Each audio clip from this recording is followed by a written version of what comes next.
الحمد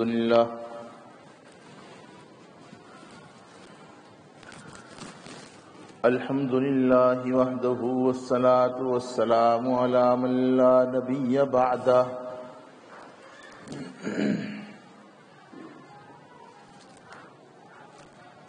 أعوذ بالله من الشيطان الرجيم بسم الله الرحمن الرحيم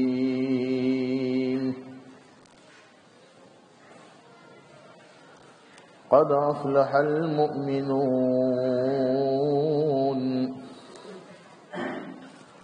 الذين هم في صلاتهم خاشعون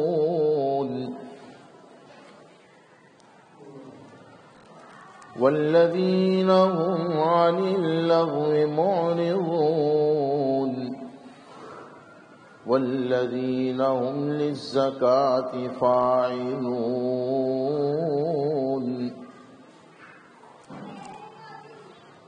والذين هم لفروجهم حافظون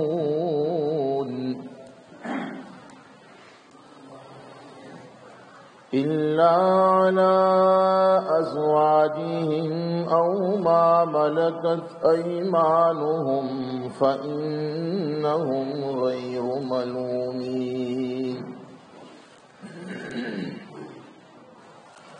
فمن ابتغى وراء ذلك فأولئك هم العادون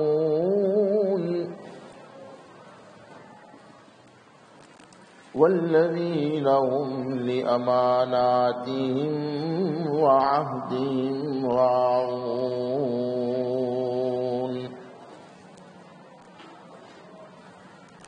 صدق الله مولانا العظيم وصدق رسوله النبي الأمي الكريم ونحن على ذلك لمن الشاهدين والشاكرين والحمد لله رب العالمين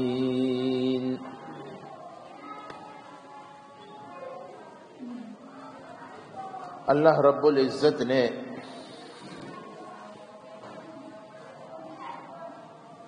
جنت الفردوس کے وارثین مؤمنین صادقین کی جو 7 صفات بیان فرمائی، الحمدللہ 5 کا بالتفصیل تذکرہ آپ سن چکے۔ پہلی صفت یہ تھی نمازوں میں خشوع اور خضوع پیدا کرتے ہیں۔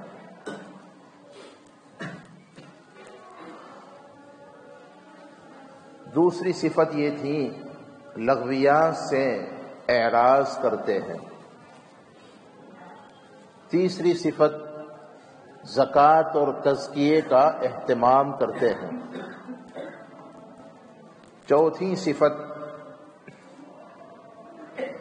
اپنی عزت اور عصمت کی حفاظت کرتے ہیں۔ پانچویں صفت ہے امانتوں کا لحاظ رکھتے ہیں۔ اور اس ضمن میں آپ گزشتہ یہ سن چکے، بنیادی طور پر امانتوں کی 4 قسمیں ہیں، اس لیے امانات جمع کے ساتھ اس لفظ کو لائے ہیں۔ یہ تو مشہور ہی ہے جو پہلی قسم ہے، اگر کسی نے کسی کے پاس حفاظت کے لیے کوئی مال وغیرہ رکھا، یہ تو امانت ہے ہی، اس کی حفاظت رعایت لحاظ ضروری ہے۔ دوسری قسم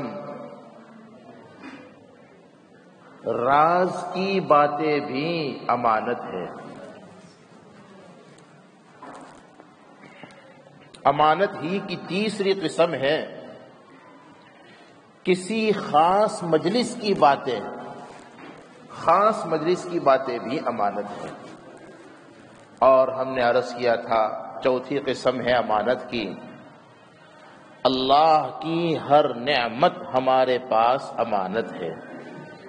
بہت زیادہ وسعت ہے اس مضمون میں، آپ یقین مانیے۔ صحت اللہ کی نعمت ہے، یہ بھی امانت ہے ہمارے پاس۔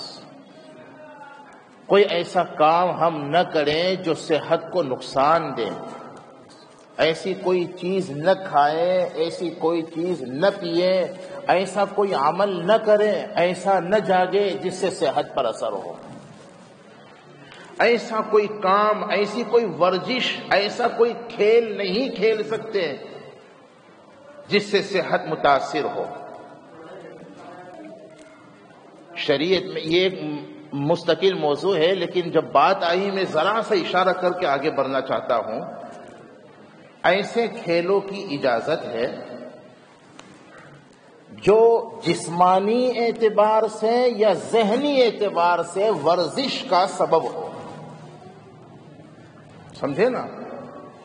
اور اس کھیل کے دوران کوئی شریعت کے خلاف کام نہ کرنا پڑتا ہو، جیسے سطر نہ کھلتا ہو وغیرہ وغیرہ، مردوں اور عورتوں کا اختلاط نہ ہو، اس کی وجہ سے اللہ کا کوئی حکم نہ ٹوٹتا ہو۔ دیکھو اللہ کا فضل ہے، اس ضمن میں کھیلوں کا کیا حکم ہے، مجموعی طور پر وہ بات آ گئی،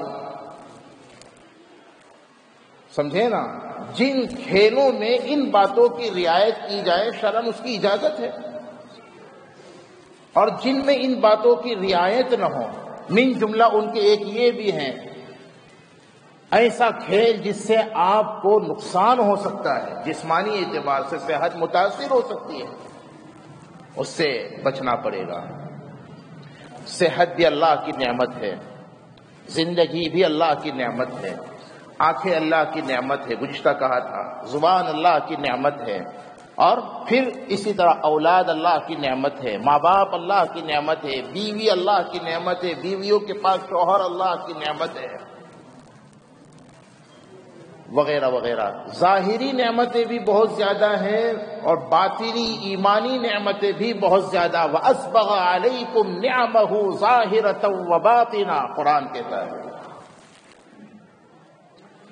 تو یقین مانو اللہ کی ہر نعمت امانت ہے، ہم ان میں سے کسی چیز کے مالک نہیں ہیں۔ مال اللہ نے اگر دیا یہ بھی نعمت ہے ہمارے پاس، یہ بھی امانت ہے، یہ مال بھی امانت ہے۔ ہم نے اگرچہ کمایا ہے اپنی محنت سے، لیکن ہم نے جو اپنی محنت اور صلاحیتوں کے بل بوتے پر مال کمایا ہے یہ اللہ کی نعمت ہے، یہ اللہ کی امانت ہے۔ اپنے کمائے ہوئے اپنی محنت اور صلاحیت کے بل بوتے پر جو مال کمایا، اس مال میں بھی ہمیں یہ حق نہیں ہے کہ اپنی مرضی سے جہاں جیسا جب چاہے خرچ کریں۔ اگر خدا نخواستہ ہم نے ایسا کیا تو آپ کو پتا ہوگا قیامت میں جو 5 سوال ہوں گے، 2 سوال تو مال ہی کے متعلق، وَعَنْ مَالِهِ مِنْ أَيْنَ اكْتَسَبَهُ وَفِيمَا أَنْفَقَهُ او کما قال علیہ الصلوۃ والسلام۔ یہ سوال ہوگا مال کہاں سے کمایا تھا اور پھر کہاں لگایا تھا۔ تو بھیا یہ مال بھی اللہ کی طرف سے ہمارے پاس اگرچہ ہم نے کمایا ہے، لیکن ہے کیا بولو؟ امانت ہے۔ اس کی حفاظت ضروری ہے، اور اس کی حفاظت کا مطلب یہی ہے فضول خرچیوں میں اور بیجا جگہوں میں اپنے مال کو نہ لگائے۔ اور جیسا کہ میں نے کہا اولاد امانت ہے، بیوی امانت ہے، ماں باپ امانت ہے، وغیرہ وغیرہ۔ اس کی حفاظت یہی ہے کہ ان کے جو حقوق ہمارے ذمے ہیں، اولاد کے جو حقوق ہے، اس امانت کی حفاظت یہی ہے کہ اس کو ہم ادا کریں، وغیرہ وغیرہ۔ یہی حال ماں باپ، بیوی اور گھر والے وغیرہ وغیرہ۔ اور بھائیوں یہ جس گھروں میں ہم رہتے ہیں نا، بہت بڑی اللہ کی نعمت ہے، اور یہ گھر بھی امانت ہے۔ اور جانتے ہو اس امانت کا تقاضا کیا ہے؟ یہ جو گھر ہمارے پاس اللہ کا دیا ہوا ایک امانت ہے، اس کا تقاضا یہ ہے ایسا کوئی کام اپنے گھروں میں نہ کرو جس سے اللہ ناراض ہو جائے۔ اور اگر ہم دن رات اپنے گھروں میں فلمی گانے سنتے رہیں اور خدا کو ناراض کرنے والے کام کرتے رہیں اور پھر اگر شکوے شکایتیں کرے، برکت نہیں ہوتی، اور تعویذ خیر و برکت کے لگائے، ہر دیواروں پہ لگائیے. آپ کے امام صاحب مفتی صاحب کا تعویذ نہیں، حرم شریف کے امام صاحب کا تعویذ لا کر کے لگائیے، فائدہ کچھ نہیں. بات سمجھ میں آ رہی نہیں آ رہی؟ بہرحال میں اپنے مضمون کو آگے بڑھانا چاہتا ہوں. امانتوں کا سلسلہ بھی بہت طویل ہے. 5ویں صفت جو تھی امانتوں کا لحاظ رکھنا، اس کی رعایت کرنا، وارثین جنت الفردوس کی یہ صفت. اور 6ٹھی صفت وَعَهْدِهِمْ رَاعُونَ وَالَّذِينَ هُمْ لِأَمَانَاتِهِمْ وَعَهْدِهِمْ رَاعُونَ. وعدوں کا لحاظ رکھتے ہیں. بہت قیمتی، بہت ضروری مضمون ہے بھائیوں، بہت غور سے سنیے گا. ایسی باتیں عام طور پر سننے کو نہیں ملتی. انشاءاللہ کتاب و سنت کی روشنی میں وہ باتیں بتلانے کی کوشش کی جائے گی جو واقعی قابل عمل ہے، اور جس پر عمل کرنے سے دینی، دنیاوی، اخروی ہر اعتبار سے ہر ایک کا نفع ہے. تو کرو گے انشاءاللہ عمل؟ ارے سب ارادہ کرتے ہو. جیسے ہم نے بتلایا تھا نا، امانات کا لفظ اس لیے استعمال کیا کہ امانتوں کی کئی قسمیں ہیں، ایسے ہی وعدوں کی بھی کئی قسمیں ہیں. اور اس سے بھی پہلے آپ 2 باتیں سمجھ لیجئے. ایک ہے وعدہ، ایک ہے معاہدہ. کیا کہا بولو؟ وعدہ اور ایک ہے معاہدہ. دونوں کو سمجھے، دونوں الگ الگ ہیں. وعدہ ایک طرف سے ہوتا ہے. میں نے آپ سے کہا کہ انشاءاللہ میں آئندہ جمعہ کو یہ مضمون بیان کروں گا. یہ کیا ہو گیا؟ وعدہ. آپ نے اپنی بیوی سے کہا کہ 1 تاریخ آتے ہی میں تیرا ایک شاندار جوڑا لا دوں گا. کیا ہوا؟ وعدہ. ایک طرف سے وعدہ ہوتا ہے. ہر جائز اور مباح وعدے کو پورا کرنا ہماری ذمہ داری ہے. ہاں، اگر ناجائز وعدہ کیا، کسی نوجوان مجنون نے اپنی لیلا سے یہ کہا کہ میں نماز پڑھتے رہوں، فون کرتا ہوں، اپنے ملتے ہیں. ناجائز اور حرام کا اگر کوئی وعدہ کسی سے کیا ہے تو ایسے وعدے کو پورا نہ کرنا ضروری ہے. آپ سمجھے نہیں سمجھے؟ اور معاہدہ 2 طرف سے ہوتا ہے. کوئی ملازم آپ کے یہاں کام کر رہا ہے، آپ نے کہا مہینہ بھر آپ کو کام کرنا ہوگا، ٹائمنگ یہ رہے گا، فلاں دن چھٹی رہے گی، آپ کے ذمہ کام یہ رہے گا، اس کے عوض ہم آپ کو یہ سہولتیں دیں گے. دیکھیے یہ ایک مثال دے رہا ہوں. معاہدہ دونوں طرف سے ہوتا ہے. تو معاہدے کو پورا کرنا بھی لازم اور ضروری ہے، اور اس سے کم درجہ ہوتا ہے وعدہ، اس کو پورا کرنا بھی ضروری ہے. پھر ان وعدوں کی بنیادی طور پر 3 قسمیں ہیں. بولو کتنی؟ یہ یاد رکھیے گا، یہ صرف سن لینے کی باتیں نہیں ہیں. کتنی قسمیں؟ نمبر 1 زبانی وعدہ، نمبر 2 تحریری وعدہ، نمبر 3 عملی وعدہ. سب سمجھ لوں گے انشاءاللہ. زبانی وعدہ تو آپ سمجھ ہی رہے. آپ نے جوش میں آ کر کہا اپنے امی سے، مفتی صاحب سے، فلانے صاحب سے، میں تم کو عمرہ کروا دوں گا. امی بھیا بہت سوچ کر کسی سے کچھ کہیے. آپ نے اگر بیوی سے بھی کہہ دیا، بچوں سے کہہ دیا، اپنوں سے کہا، حتیٰ کہ غیروں سے بھی کہا، تو یہ وعدہ ہو گیا. اگر وہ ناجائز نہیں ہے، اللہ اور اس کے رسول کی نافرمانی والی کوئی بات اس میں نہیں ہے، تو آپ نے زبانی طور پر اپنوں سے کوئی وعدہ کیا یا غیروں سے کوئی وعدہ کیا، اس کو پورا کرنا بولو لازم ہے. قرآن نے کیا کہا؟ تمام وعدوں سے متعلق میں آگے بتلاؤں گا وعدوں کی اور قسمیں. ذرا پہلے قرآن کو سن لو. الگ الگ، پہلے ایمان والوں سے بھی فرمایا اور پھر عام لوگوں سے بھی فرمایا۔ قرآن پاک میں فرمایا وَأَوْفُوا بِالْعَهْدِ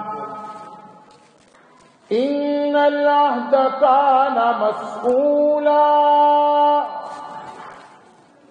رب العالمین نے ارشاد فرمایا وعدوں کو پورا کیا کرو، وعدوں کا لحاظ رکھو، کبھی وعدہ خلافی مت کرو۔ تم دنیا میں جو وعدے کرتے ہو قیامت میں اللہ کے یا اس کے متعلق بھی سوال ہوگا۔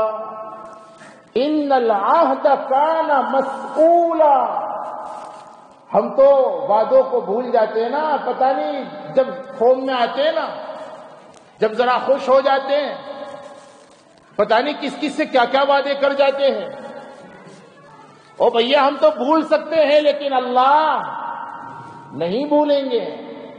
لا یضل ربی ولا ینسا، ہمارے رب کی یہ شان ہی نہیں کہ کوئی چیز بھول جائے۔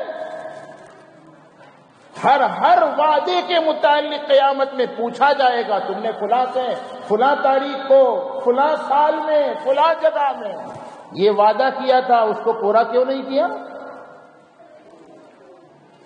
کبھی اللہ تبارک و تعالی نظر انداز کر دے اپنے کرم سے، یہ اس کا انعام اور احسان ہوگا، ورنہ قرآن نے اعلان کر دیا ہر وعدے کے متعلق پوچھا جائے گا۔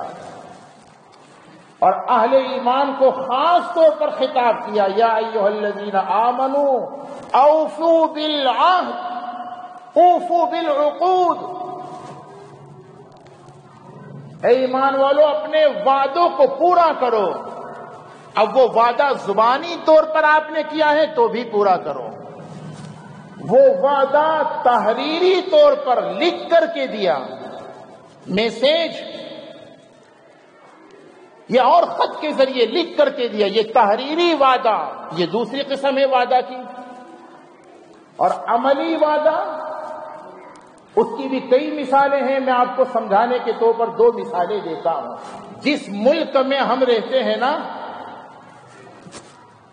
جس ملک میں ہم رہتے ہیں اس ملک کے جتنے بھی قانون ہیں، شرط یہ ہے کہ وہ شریعت کے خلاف نہ ہو، ان تمام کے تمام قانون پر عمل کرنے کے عملی طور پر ہم سب پابند ہیں۔ بات سمجھے؟ اسی طرح آپ نے کسی ملک کا ویزا لیا، یہ عملی وعدے کی ایک دوسری مثال میں آپ کو بتلاؤں۔ افریقی ممالک کا، یورپی ممالک کا، امریکی ممالک کا وغیرہ، کسی ملک کا آپ نے ویزا، مثلا 2 مہینے کا ویزا لیا، عملی طور پر آپ نے ویزا لے کر وعدہ کیا کہ ہم آپ کے ملک میں آپ کے قانون کے مطابق اتنی مدت تک رہیں گے۔ یہ عملی وعدے کی ایک شکل ہے یہ ویزا۔ آپ کو سمجھ میں نہ آتا ہو تو آج سن لیں۔ اب اگر وہاں آپ قانون کی کوئی خلاف ورزی کر رہے ہیں عملی طور پر، وہاں کی حکومت کے بھی مجرم ہیں، شریعت کے بھی بولو مجرم ہے۔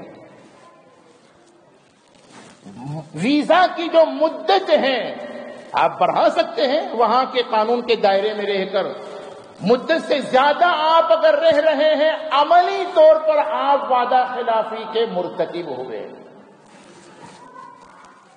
تو زبانی وعدہ، تحریری وعدہ، عملی وعدہ، یہ تینوں قسمیں۔ پھر جن سے وعدے کیے جاتے ہیں نا،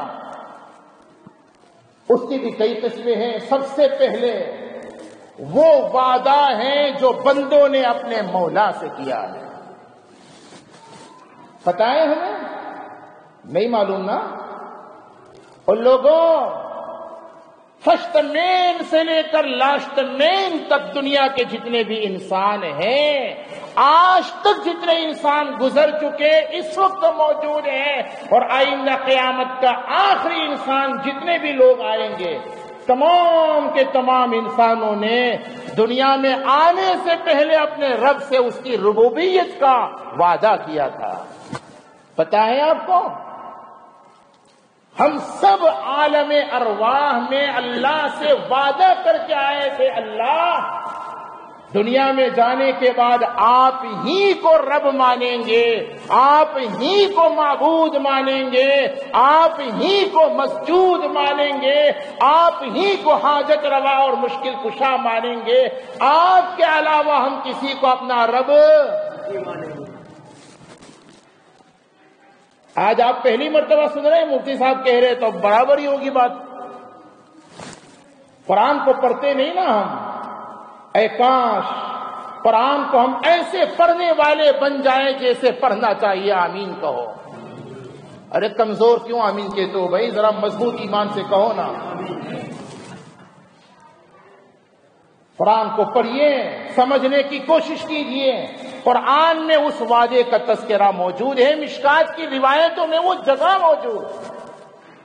3 عالم ہیں، دیکھو ذرا سن لو، انشاءاللہ تفصیل تو آئندہ بیان کریں گے ہم، تفصیل سے نہیں بیان کیا جا سکتا اس موضوع کو آج۔ کتنے عالم ہیں بولو؟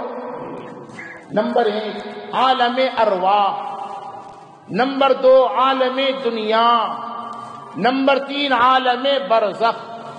اس کو آسان طریقے پر یہ سمجھیے، جس جگہ اس وقت ہم اور آپ ہیں نا، زمین کے جس خطے پر بھی ہو، یہ جگہ، یہ عالم، عالم دنیا۔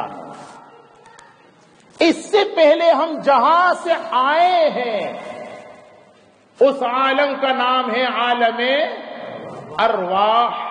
قرآن میں تذکرہ ابھی سناتا ہوں انشاءاللہ۔ دنیا کے بعد جہاں کہیں ہمیں جانا ہے وہ عالم برزخ یا عالم آخرت۔ ذرا سا فرق ہے گا اس میں، وہ علمی باریک بحث ہے، اس میں ہم نہیں جائیں گے۔ دنیا میں آنے سے پہلے عالم ارواح میں، مشکات میں ہے وادی نعمان، عرفات کے قریب یہ جگہ جہاں ساری روحوں کو اللہ نے جمع کیا تھا۔ آدم علیہ السلام کو پیدا کرنے کے بعد قیامت تک جتنے انسان دنیا میں آنے والے تھے ان سب کی روحوں کو جمع کیا، اس لیے روح کی جمع ارواح۔ تو جس جگہ، جس عالم میں ساری روحوں کو جمع کر کے اللہ نے جو وعدہ لیا اسے عالم ارواح، اس کا تذکرہ قرآن میں۔ قرآن پاک میں فرمایا وَإِذْ أَخَذَ رَبُّكَ مِن بَنِي آدَمَ مِن ظُهُورِهِمْ ذُرِّيَّتَهُمْ وَأَشْهَدَهُمْ عَلَىٰ أَنفُسِهِمْ أَلَسْتُ بِرَبِّكُمْ۔ رب العالمین نے ساری انسانیت کی روحوں کو جمع کرنے کے بعد فرمایا تھا، اے اولاد آدم، میں تمہیں اپنا نمائندہ اور خلیفہ بنا کر دنیا میں بھیجنے والا ہوں۔ تم دنیا میں جا کر میرے مہمان بنو گے، میں تمہارا میزبان بنوں گا۔ زمین کو تمہارے لیے بچھونا بناؤں گا، آسمان کو تمہارے لیے چھت بناؤں گا۔ تمہاری ضروریات بلکہ سہولیات کا سارا نظام دنیا میں قائم کیا جائے گا، سب کچھ تمہارے لیے ہوگا، لیکن تم، ارے بولو نا بھائی، کیسے لوگ ہیں یار، آپ بولتے کیوں نہیں؟ یہ سارا نظام میں تمہارے لیے قائم کروں گا، سب تمہارے لیے ہوگا، لیکن تم میرے لیے ہوں گے، ہے نا؟ یہ زمین و آسمان اور اس کے درمیان جتنی بھی چیزیں ہیں کس کے لیے ہیں؟ ہمارے لیے ہیں۔ اور ہم کس کے لیے ہیں؟ اللہ کے لیے۔ تو انسانوں، دنیا میں جانے سے پہلے آج بتلاؤ، ابھی دنیا میں جا کر کہیں مجھے بھول تو نہیں جاؤں گے نا؟ الست بربکم، تمہارا رب کون ہے؟ کس کی عبادت کرو گے؟ ارے بولو، اللہ ہی کی۔ یہ اللہ وعدہ لے رہے عالم ارواح میں، اس کا تذکرہ قرآن میں۔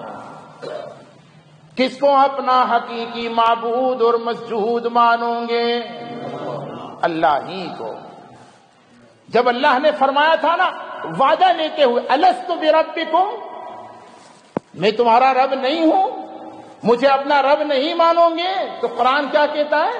قالو بلا، ساری انسانوں کی روحوں نے بیک آواز یہ کہا، اے محسن اعظم ہم وعدہ کرتے ہیں کہ تجھ ہی کو اپنا معبود و مسجود مانیں گے۔ ہم سب یہ وعدہ کر کے آئے ہیں، اپنے بھی پرائے بھی، مسلمان بھی غیر بھی، مرد بھی عورتیں بھی، پڑھے لکھے ہر ایک نے وعدہ کیا۔